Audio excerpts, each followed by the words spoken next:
You're listening to Data Center Therapy. Please take a number and an engineer will be right with you.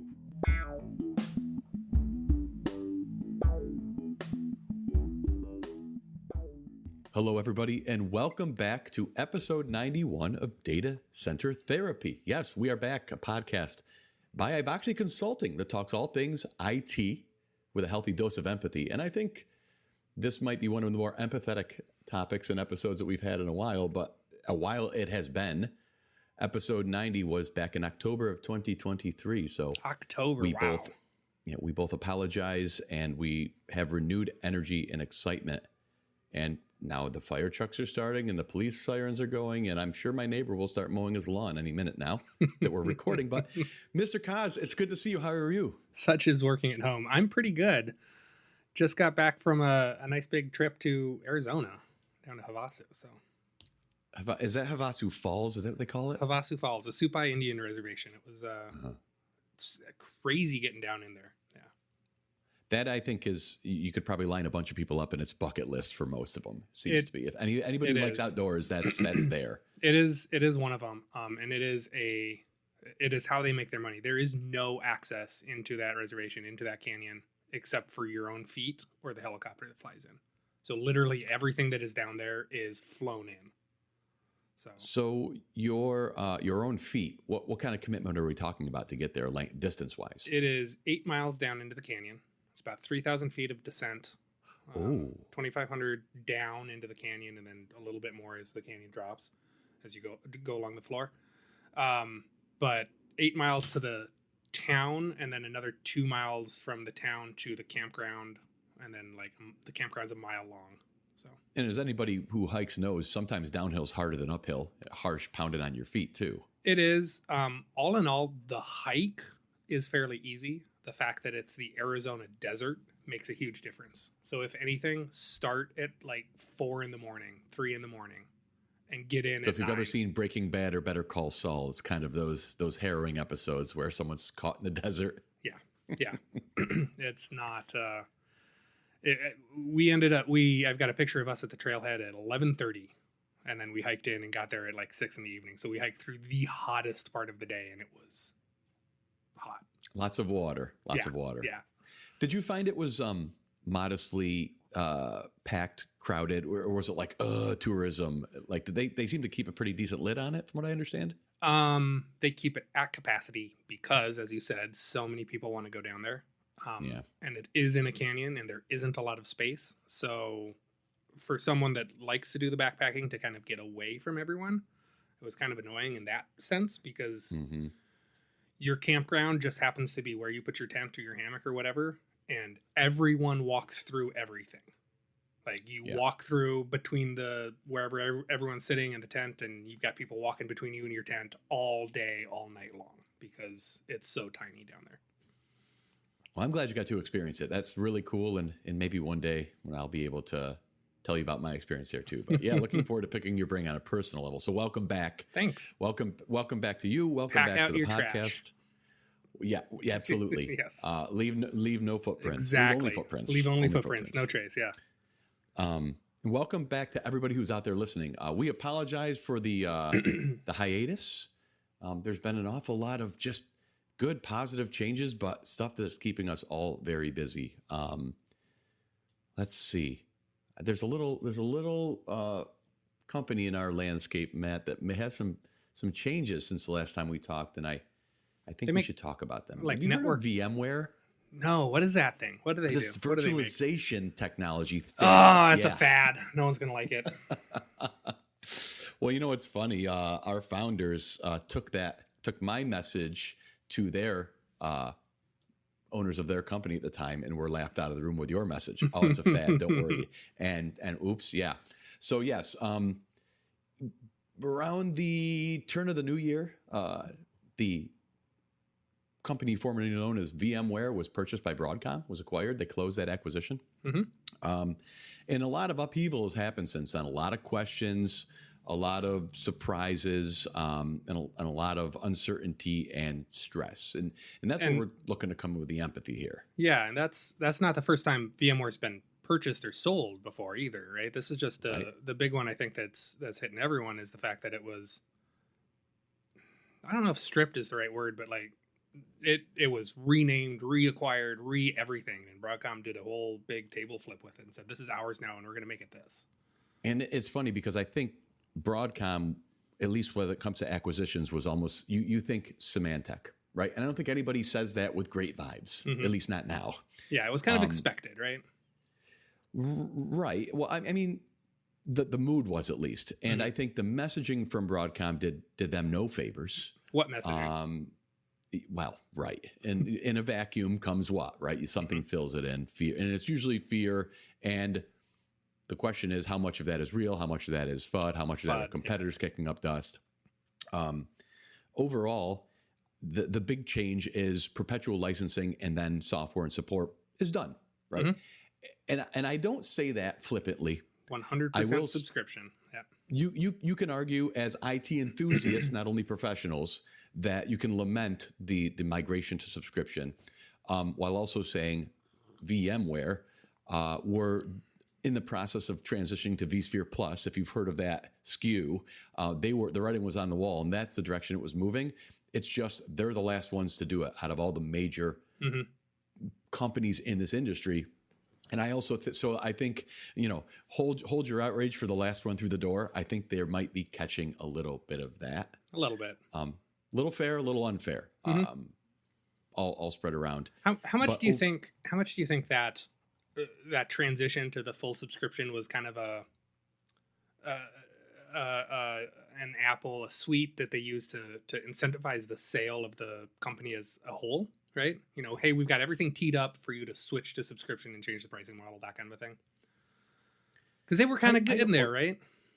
I don't know. It's a good point, Matt. I don't know about mergers and acquisitions, all right? But I got to think, even if an acquisition wasn't on the table, that the finance department was looking for the recurring revenue model of subscription. And I think vSphere Plus, which was VMware's own subscription offering that they were not forcing on customers yet, was probably going to happen one way or the other, even without the acquisition. It would be my judgment. Does that make it juicier to a company like Broadcom? Maybe not, right? Because even if it wasn't in play, Broadcom could certainly look at it and say, well, we're going to move in with this bundled subscription offering. That kind of like, we just bought a new house, let's remodel the kitchen before we move in. Right. And then you're like, shoot, I spent all that. I spent $100,000, but it only made a $20,000 difference. Oops. Right. Maybe. I think didn't do themselves any favors. And I've heard some of Broadcom's own staff use the term renewal. And the customer hears this and says, my renewal went up by 3X. Well, it's not a renewal. You're rebuying the product on a subscription term. So your software and support, you're not renewing that for double or whatever it ends up being. You're moving. And I think the idea of allowing that term renewal to linger allows you to look at it and say, hey, this is going up by a certain amount of multiples. Well, and that builds an anger off the bat when it's not the case. And the money's the money, right? That doesn't make a difference. But a lot of this is an emotional reaction, and you have to make logical decisions, forget the emotions, and it doesn't help them for that. Right. I think the decision was made. It made financial sense. All of the reasons there made sense for Broadcom. But the communication and the messaging around that was vastly, incredibly lacking. Yeah. I mean, you basically had at a very shallow level, very basic level, looking, hey, they just dumped their whole partner program and they only want their top 2,000 customers. That's what it looks like. But that's what it looked like. And you could, maliciously make that argument. They are taking their top, 2,000 customers direct. They're going to sell to Microsoft directly. They're going to sell to, that might be a kind of an ironic Nike example. Right. But so you could think of, they kicked everybody. Disney Ivac's a partner. Yeah. Ivac's a strong partner. That was never in doubt. So I think there was much made about that a little bit more smoke than fire on that case. There's that squeaky wheel thing, right? The Right. loudest ones are the ones that are Right. complaining the most, and that's what you hear, and that's what bubbles to the surface, and ends up being the majority of people are actually fine with it, right? Right. Yeah. Right. And I would love to have said that this podcast would have been before what I'm about to mention, but last month we actually had a quote unquote fireside chat. For those watching this on YouTube, I sat at that chair right behind me, and I had a little, what is it? The biofuel, the white gas, right? Is that what they call it? Little stove. No, it would like pour the gas into the stainless steel container and light it on fire, and it sits there like a torch, and it burned pretty good. And it, like, we're talking April in Nashville. It wasn't cold in here. that heated up a little bit. But we had a webinar, and I said fireside chat, so I needed a fire. With Doug Brown, our most senior account executive up here in the Seattle area, and Connie, who's our partner liaison, and we kind of just did a question and answer about the top line things. So I'm going to put a link on our podcast page on the website to view that, because I feel like if anybody out there has not any questions, a lot of questions about the acquisition, I feel like that webinar hit on a lot of them. We had points that we wanted to address that we felt like we're hearing from everybody, and then we opened it up for Q&A and we answered those. Really key. But I wanted a more free form conversation about it with you too, Coz, to see if, things you might be seeing out there as well, things that I'm hearing from our customers, and we can get into the nitty gritty about pricing too, and what the product line has done, because it's gone from get out your Excel spreadsheet and scroll for days to find the SKU that you wanted to like 4 main product lines, which that part at least is welcome, I think. Yeah, there's the main product lines. The piece that I think isn't quite there yet, and it's maybe because of how VMware was before with the 2 different offerings and the VMware Plus, is how they integrate. So a lot of the stuff like the NSX integration and the antivirus type stuff, all of those pieces, I see the ecosystem and the plugin and install it through the vCenter console and kind of making it a single pane of glass piece is kind of what they're driving towards. And it looks cool. It seems neat, but it's not there yet. It's still, in development, still not quite finished yet. So it looks cool, but there's still some development to do with it, I think, is kind of the thing there. Well, what I'm used to, a lot of our VMware customers, everybody needs a hypervisor, right? And I think we've got a great blend. But I would think the predominant SKU out there is Enterprise Plus, right? That tier of the hypervisor that enables things like DV switch. It enables DRS, some of the headline features from the early days of network and compute virtualization. We've got some customers with smaller, more modest environments, like they have no more than 3 hosts, the Essentials Plus kit. That is one of those SKUs, thankfully, that is very popular, and they've kept it around. So they boiled it down to like 4 tiers now. There is the Essentials Plus that still remains. There is Standard. So I've got some customers out there with vSphere Standard that don't need DV switch, that don't need DRS, that are happy with manual migrating workloads in terms of if they need to shift things around or maintenance mode or patches. And then you've got the 2 suites. And this is really where Broadcom wants to move people. You've got VVF, which is maybe the most like for like if you have Enterprise Plus and you want to keep everything at least that you've got now, VVF, VMware vSphere Foundation. vSphere and Foundation. Then they've got VCF. Now this is where Broadcom would have everybody if they could. VMware Cloud Foundation. That is their top tier suite. And when I say suite, the idea is it includes almost everything that you can do under the vSphere umbrella. Kind of. Yes. And, I'd argue a little bit, and maybe it's just from working with it a little bit, but I think after about 3 hosts, a DV switch and DRS is kind of mandatory in your environment. Like even at 3 hosts, I'd say that's almost mandatory. And that's just from an operational point of view, right? It takes me as an administrator so much more time to deal with something without the DV switch, without the DRS pieces, right? So if you're not doing that, honestly, operationally, you're just making your people work harder. That's a good point. Right. That's a good point. And so the thing with the suites is VVF is certainly the more modest suite, modestly priced compared to VCF. What it includes that you as an Enterprise Plus customer today may not have is ARIA operations.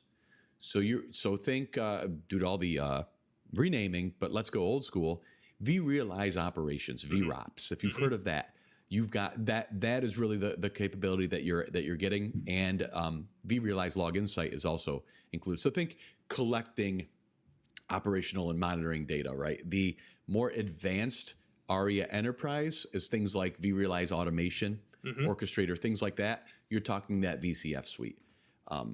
So if you were to say, I'm an Enterprise Plus customer today, and I want to stay at that level and get into the most closely aligned suite, you're a VVF customer, and now you're entitled to ARIA, which, if you're going to be into those suites, I think it behooves everybody who is paying for it to leverage that as well.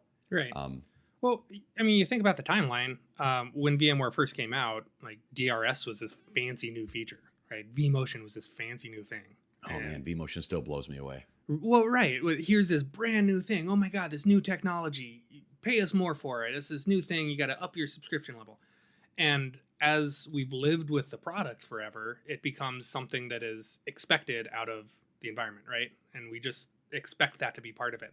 So these technologies and things that we're using and we're used to, we're pushing more and more of them down into the more basic levels of the product. So this operation, kind of like car features, right?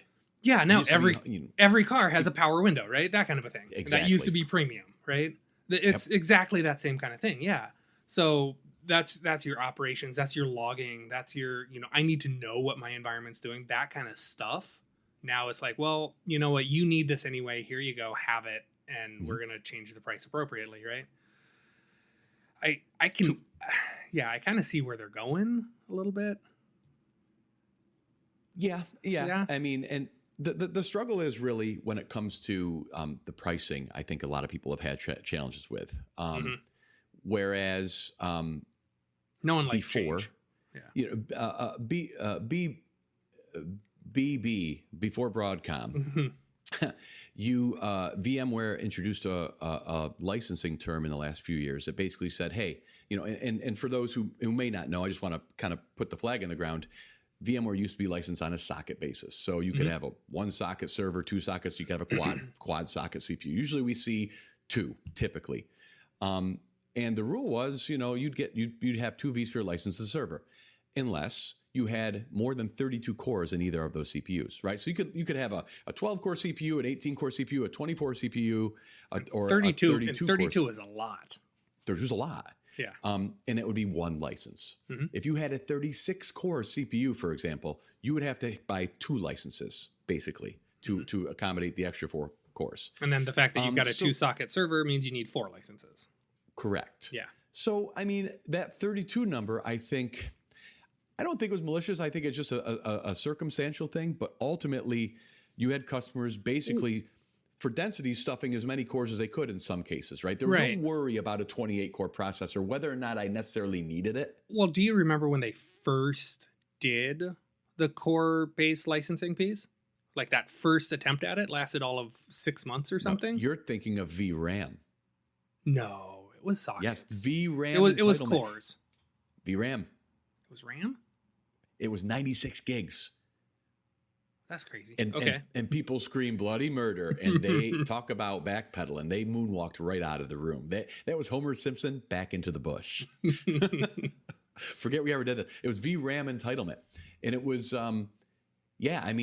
you were basically having server hardware consolidating at a massive scale. You were taking 10 servers, and now I need 1, or 20 servers in 1. And because you could stuff all this RAM into servers and consolidate, and somehow VMware, somebody said this is, and it wasn't a great idea. But the downside is, outside of the cost of the CPU itself, that was it. There was no additional cost from a licensing standpoint to go super dense on your cores. So now everything is billed and quoted on a core. Now, I will say there is now a minimum of 16 cores per CPU. So there is nothing from a licensing standpoint to be gained by buying any fewer than 16 cores in a single CPU. So a 12-core CPU, don't, because it just goes 16 and that's fine. At least, sure. But now let's say you have those 28-core CPUs that you bought because, hey, I can fit more VMs on here, but I don't really need it or whatever. That may be coming back to bite because now you have to license all of those cores and you may not need them. So there have been conversations with some. Go ahead, Maddie. But on the plus side, it's not a pack of licenses. So that 28 core is 16. It's 28. So That's it's right. what, that 56 That's cores total, not like 2 packs of 16 or 4 packs, right? So the exception of that is the Essentials Plus bundle. And you've said that, and we've talked about that, and I've asked that question a couple of times, and I haven't found the actual answer. But my assumption that is if I have to buy 2 Essentials Pluses, it's going to cost more than what's standard. It may. So that at may that very point, well be. no one's asking that question because, well, if I need twice of those, then I'm just going to buy this over here and get more out of it, right? That may very well be, sure. The what we were talking about, the Essentials pack is up to 3 hosts. That's it. Just like your Essentials Plus, your acceleration kits, but you buy it in 96 core packs. Well, what is 96? 3 hosts, 2 CPUs each, 16 cores per CPU. Right. If you fit into that bucket, great. And I've got customers that do. But let's say those are 18 core CPUs. Oops. Now you got to buy 2 Essentials Plus pack kits, 2 96 core kits. Like Matt said, you can't buy it on a per core basis. It's a 96 core packs. And that's the only one that's happening that way. That's the only one. Yep. And is Robo still a thing?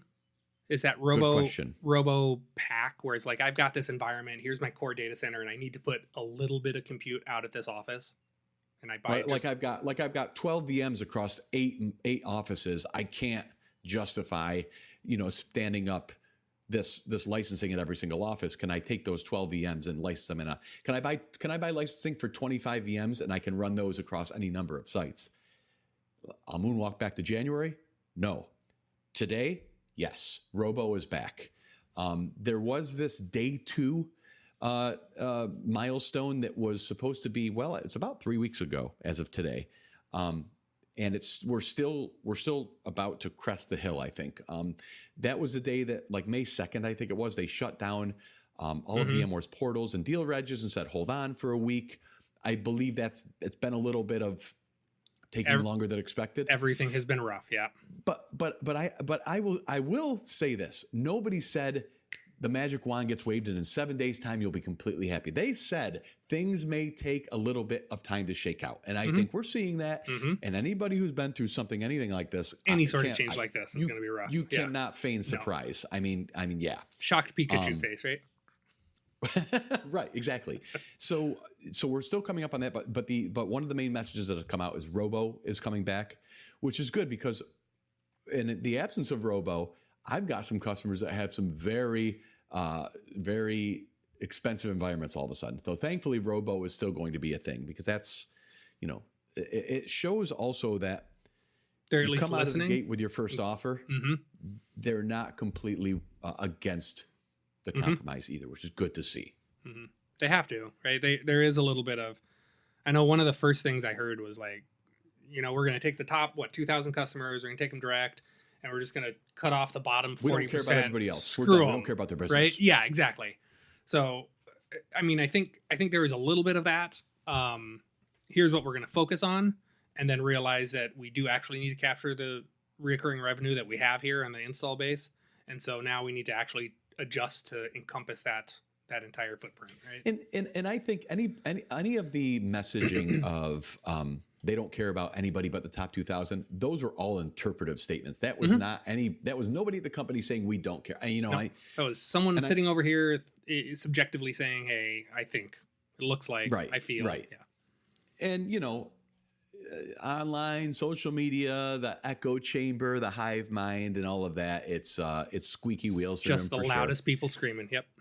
And that is to say, again, with the empathy theme of data center therapy, more money than if I pay $1 for something today, it's $2 tomorrow. I am not unsympathetic to that, right? Because that's something that we have to deal with with our customers, our partners, and I mean, I'm celebrating 11 years this week at Ivoxy. I never want any of my customers to spend a single dollar more than they need to on anything. I want to hear what your goals are, what your challenges are, and let's get you there most expeditiously, right? If that's a word, and efficiently. And that's so one of my favorite things to say is to, let's do this instead and save you a little bit of money. Yeah. It's weird. At my previous job, when I was in operations, I still had some sort of, I took budgetary money very personally. I almost felt like let's pretend that I'm spending this out of my own pocket. So when I'm paying $20 grand a year for support for a storage array, and I call up and I get the runaround, I'm a little warm. I'm a little hot, and I think it did well for me in my career in terms of taking that kind of ownership. So to a certain extent, I absolutely, well, to a very far extent, I sympathize with any kind of price increases. I think anytime something goes to a core count, and that could put pricing up, that is something where we want to help. We want to look at, hey, let's make sure you're right size as well, because you might say, hey, I've got a 32 core processor, don't need any more than 16. The cost of taking that chip out and putting a 16 core chip in, maybe that's something that, so the idea of right sizing your environment and being on top of it, I think is always a good rule of thumb anyway. We just have to, now there's a direct cost tied with that as well, making sure that you are right size. So that's something we've been having a lot of conversations with customers on also. Yeah. And that's kind of in general, one of those planning things you should do with a big project, with a big environment thing, right? So like I'm going through a bathroom remodel and I'm working through the entire start to finish project in my head before I do that. So as we're buying hardware and software for running our data center, we need to think about the entire stack, right? Everything that goes into that, not just, this will be a thing, that'll be a thing. We've got to pro and con all of the components of that. And this just adds another variable for us to pay attention to. One thing that came up on the webinar that we did, and I think it's a hot topic, is let's address the emotional side of it. Even though you want to be logical completely, the emotion leads to hopefully a discussion around a logical decision, a position, and that's okay. What are my options here? I feel the same that I did a month ago on the webinar, is that in terms of like for like, there is a reason why VMware has achieved the position in the industry that it has. Right? You've got people screaming, I'm going to Hyper-V. And I will say this, Hyper-V, assuming you're a Windows shop, has been free forever, right? It has been a roll on a server. If it was really good enough, why hasn't it already taken the crown? It's been free. It's been free. So why isn't it absolutely everywhere? So if VMware indeed, in your case, Mr. Customer, with these specs, these cores, if it turns out to be more expensive, that may be a line where you have to look at alternatives, but you already have been paying a non-zero amount of dollars to do it. How come at that price it is worth it then? And how come free hasn't been good enough already? That's a real question. I mean, and I think there are technical reasons for that. There are. It's I think that goes back to that thing I was saying earlier, where VMware has done the development and added all those technologies, added all those pieces to the product. Right. And it's grown into this thing. Honestly, the best competitor to VMware, and this is kind of where I see them going, is the best competitor to VMware is Azure or AWS. They are the most mature hypervisor outside of VMware, I would argue. If you're going to do that, it's going to be VMware, it's going to be AWS, it's going to be Azure, that kind of a thing. Right? It's going to be that cloud. Because of the ecosystem. Because of the ecosystem, because of everything that's I like your point on that. Built around that. And in my Matt Cozzolino's crystal ball, I think VMware is driving their product towards a environment that mimics that cloud build. You're absolutely right. What does VCF stand for? VMware Cloud Foundation. Right. You're absolutely right, Matt. Right. What I appreciate of that, at least, to follow on with what you said, is those might be the most robust and mature platforms, right? Ecosystems. They are not the most economical, depending on your approach. Right. You want to run VMs 24/7? Be my guest. You're going to pay through the nose for it. Right. VMware's approach is not. It's that CapEx you must be an hyperscaler. Right. You've got the VCF model very much embraces and encourages in certain cases the on-premise data center also. The hybrid model. They're not saying hybrid, but you really should be cloud. In fact, the licensing of this is portable, cloud or on-premise. And I think that puts them in a sober position, at least in recognizing that everybody might be beating the cloud drum, but it is yet a different consumption model. Any kind of savings is based on committed spend, right? When you get these kind of purchasing models, you're like, okay, really? If you are not elastic and you are static, that's going to be rough. That's where, the cloud just isn't that panacea. So you talk about all of that, and to your point, the storage APIs for VMware beats the pants off of everything. That's why all these amazing backup products and third parties can come in there and do change block tracking on all those things. It's not just a hypervisor conversation. It's what backs up your hypervisor, and you've got virtual networking. There's so many things that plugged into it. Yeah. I think that the Microsoft tried that. What was their product where they wanted your Azure stack on-prem? Is that what it was? Azure Stack HCI? Here's your Azure environment, but you run it on the hardware. It was Azure Stack. It was Azure Stack, I think, is what the original on-prem Azure was. That was kind of that different approach. Is like, I need to control all of this so that I can give you that experience. It's kind of that Mac experience, right? Where you own the hardware, you own everything, and it has to be built this way so we can guarantee it'll work, whatever. Whereas VMware is kind of building it their own and saying, here's the software, bring your hardware. I guess kind of taking that Microsoft approach where it's decoupling the hardware from the software, and then you get to choose whether you lease hardware from AWS and run it on AWS, VMC on AWS type of a thing, or you run it on-prem, or you run it wherever, right? Yep. That then becomes a question, and then you have the software, you have the stack, you have the ability. And you said stack. I think you're going to see VCF continue to move towards that ecosystem where it's like a hyperscaler, where you can bring in a load balancer service. You can Avi, right? You add these little components that are not your monolithic VM, whether it's containers or a microservice like OpenStack, right? I've looked at OpenStack. Complex, is a nice way to put it. It's not well polished. It's right, not, but it is that it's that I need this microservices model, but I don't want to give it all up to Azure or AWS. I like the self control. Azure Stack to me was a bit of a Trojan horse. Like, let's get you hooked on our microservices. You can feel better by hosting it on premise, but you're still going to pay us for your consumption of those microservices just on your own hardware that you had to buy up too. That was the thing. Right. So, but it is all about, hey, use our APIs, not their APIs, right? But code for Win32, not Java or whatever. Right. Which I might still recommend anyway, but. And I think that's just kind of the progression of like, what are people spending time and working on, and what has the industry commoditized, right? I remember back in the day caring a lot about the motherboard and the chip and the memory and these DIMM settings and all of that kind of stuff when I built a server, right? And I'm sure you did too. And now, when was the last time you actually cared about any of that? Oh, it's a box. I'm there it's with got my phone, right? I'm there. It's got a socket. You plug it in and it just does, work. Right? Yeah. Yep. So that infrastructure that us administrators have been running has simplified, and now we're looking more at the developers and the coders, and they're the ones that are creating the change and doing the new stuff, and we're commoditizing this infrastructure for them to run on. Yep. Right. So I like that. I like that point of view. Yeah. That's what I see is we're driving it towards them, and we're becoming the mechanic that just changes your oil, right? Oh, I resent that, Matt. I resent that. Well, okay, so to try to keep this episode somewhat compact, a couple other things. End user computing. Hey, what's up with Horizon?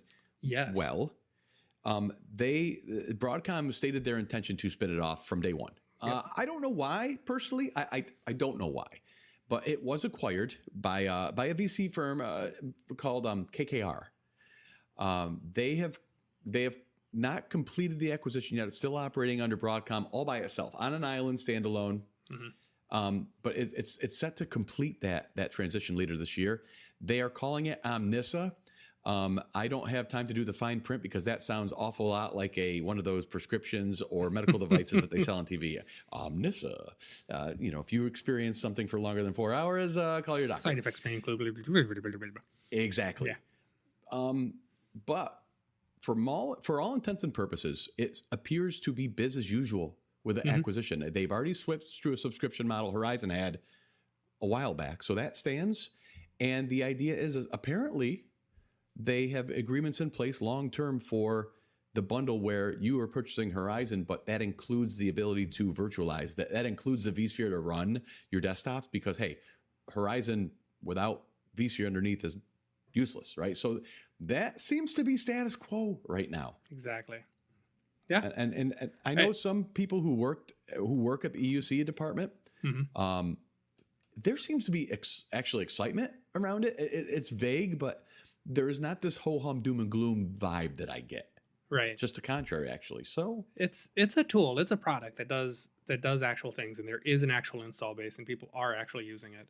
I think just recently on this trip, I saw one of my. It took me twice to realize kind of what it was. We went to Meow Wolf in Vegas, and they have you walk through. It's kind of like Portal, kind of like a video game. There's weird stuff, and you have the opportunity to go through and discover and learn about things. And one of the things you get to do is interact with the computers in the space station, alien research lab, whatever. And they'll give you a card to log in. And I think it's running something like a virtual desktop on the background. So each time a new person logs in, they just get a new environment. And you get to walk through. I am the nerdest nerd. I love it. Well, that's cool. I mean, it's funny you talk about video games. I want to, as we wrap up, I want to chat a little bit about some non-topical stuff, but tied to that. I think it's something where let's just have conversations about it because I think having a good control over your environment, making sure you're right size is very important, regardless. But this is just I think increasing the importance of that approach. The good news I think is we might be in store for one of the most exciting. They don't call it VMworld anymore. What do they call it? They call it VMware Explore or something like that. I think. Yeah. It might be one of the most interesting VM worlds in a few years because they seem to have kind of quieted down to what did they acquire this year, that the signs of a mature product. I think there's obviously renewed energy into rebuilding this platform and expanding it. So there's a lot to be said there. That's what I heard was like, let's go back to a tech review, a roadmap type thing. Let's review what you can do with the platform. Here's what our vision is, all of that kind of stuff. You will be going this year. I'll be there. Yep. And we will be, we used to call it VMworld Redux. Whatever we end up calling it this year will be happening. We're looking to do both virtual and in-person events for VMworld Redux. So excited about that. Mr. Cozzolino, bring your book report notes. We're going to be working together on that real closely. Will do.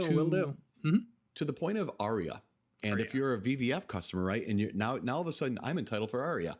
What does that mean? We've had customers in the past of VROPs where we get it deployed, we help with the customer, and then it's one of those things that just, if you don't release, sometimes it's like, great, I have it, now what do I want to monitor? Shelfware is what they call it. Yeah. Right. Where you get this thing and it just sits there and you don't use it, right? Yeah. Yep. Starting in Q3 this year. So sometime in July, August, September, we will be introducing an ARIA operations class. So I believe you're in the midst of building that right now, Matt, right? I'm working on it. I'm not building it, but we're working on it. I'm helping. Yep. Yeah. So we're going to have an ARIA class. So if you have entitlement and you're saying, hey, how do I really use this, leverage this license to the fullest? We plan to be able to help you with that too. So excited about that. Yep. Speaking of classes, I have a couple coming up that I'm viciously working on right now. So you're teaching the vSphere 8 advanced class. Right. So that's coming up. That we've done vSphere intro and advanced vSphere for a while now, at least. Yep. 5 through every version. Oh yeah. I mean, I would say even prior to that. Yeah. Yeah. So we've got that. That's coming up. That's not new and fancy. The one I'm kind of most excited about, there's 2 of them actually.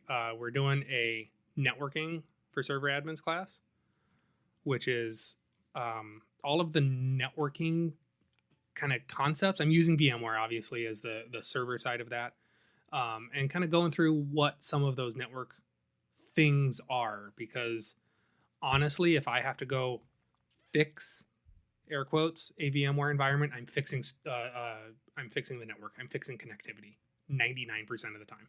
Right. Or I'm saying, well, you don't have enough memory or you don't have enough CPU, right? Those are really the two big things. So that one, the intro to networking class. And then shortly after that, the one I've got coming up, I've had this rolling around in my brain for a while, and you've helped me kind of push it out there, is this DR concept. Having done the consulting for what, I guess I'm coming up on 15 years now or something. I see a lot of individual products, and I always with all of the individual products come up with well, what about this other problem? And most of the products will solve a portion of what you can do for DR, but not all of it. And it's really easy to get focused in on one piece and then get surprised about the other piece. Mm-hmm. Right? Now, this really expensive investment doesn't get you all the way to a recovery. Gets you 80% of the way there. Yeah. That is not 100. Right. Usually you're either down or you're up, and right. It does not get you up by itself. Right. So there's the other pieces that go with that. And, there's some product stuff, there's some operational stuff. And I've tried to blend that together and make a idea of here's what you need to know. And here's some of the ways you can solve that.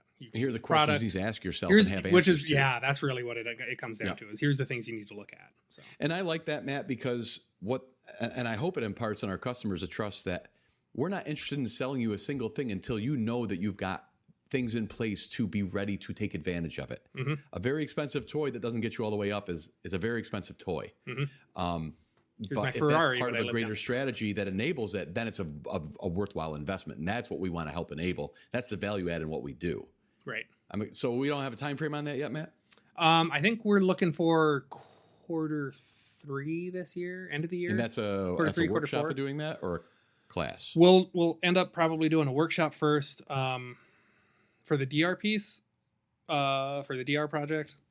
I think we're doing a class. I think we're going to start with a workshop, but probably turn it into a bit of a class. It's kind of nebulous as to what it comes up with.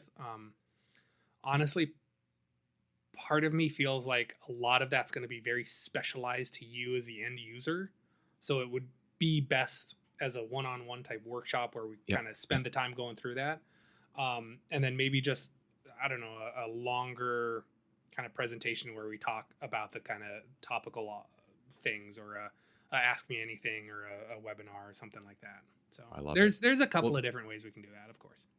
So then to summarize, June 4th through the 6th. So it's a 3-day class, is your vSphere 8 advanced class. We still have a few slots available. If you want to register, definitely go to, reach out to your account manager. Email us at podcast@ivoxy.com. If you're new to Ivoxy and you don't have an account manager, send us an email and we'll make sure to get somebody in touch with you to get you registered for that. But that's about 2 short weeks away. So definitely hop to that if you want to grab a slot for Matt's vSphere 8 class. There is, speaking of his class for the networking for server administrators, you're doing an Ask Me Anything, you Reddit head. What do they call you? SNU? Are you a SNU? Is that what it is? I stopped using Reddit, actually. Oh, good for you. right when they took my my phone app away, I was like, I'm done, whatever. Anyway, so you're doing an AMA, just not involved with Reddit. And if you want to, that's June 20th. So that's June 20th at 11 a.m. Yep. Go to ivoxy.com, AMA-networking for server admins. We'll put these links on ivoxy.com on our blog site for the podcast. But so there will be an AMA for that class that's happening. The class will be end of July 30 is going to be the class for that. There's also Dirtfish. You've been to Dirtfish before, right, I've been to Dirtfish before, yep. So we're having it again. That was a number of years ago. So we're going to do Dirtfish. Yeah. So if you want to attend, now this is rally car driving, all this kind of nuts stuff. I have not done it, but ivoxy.com/dirtfish2024 if you want to go to that. Yeah. Last year we got to ride as a passenger in the rally car. So they had one of the drivers. It's a whole school, right? So they took us on a turn around the track, and you're in the dirt and you're spinning around and drifting around all the corners. It's fun. I guess a little pucker moment, I think, but you got to have faith, I suppose, at some point. Yeah, I think that's about it for the announcements. I wanted to make one little note off topic here. You said video games, Matt, and I wanted to mention. So, growing up in the '80s, one of my nostalgia hammers, I mean sledgehammer of nostalgia, is Sierra Online, King's Quest, Space Quest, Quest for Glory, Police Quest, Leisure Suit Larry, Phantasmagoria, all of these things, right? I love it. There's been a book, Ken Williams put out a book, but there is the same, it's a Prime Video team that's done like Game Breakers. They've done these documentaries. They're I don't know if it's crowdsourcing or whatever. They're doing a Legends of Adventure at the story of Sierra Online, and that's going to be forthcoming. They're going to be doing a documentary on it, which is super cool. I'm super excited about. But there was also a blog post that I saw posted today, actually, yesterday. Space Quest 2 obviously was distributed on floppy disk, right? 3.5 inch.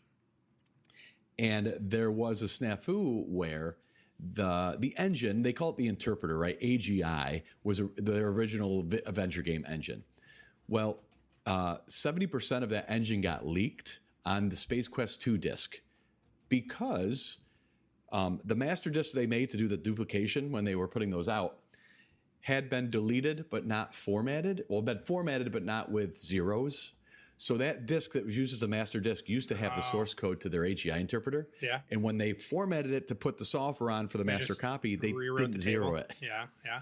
So, and nobody noticed it till like this year or something like that. So none of their competitors, they could have had the engine, all of this kind of stuff.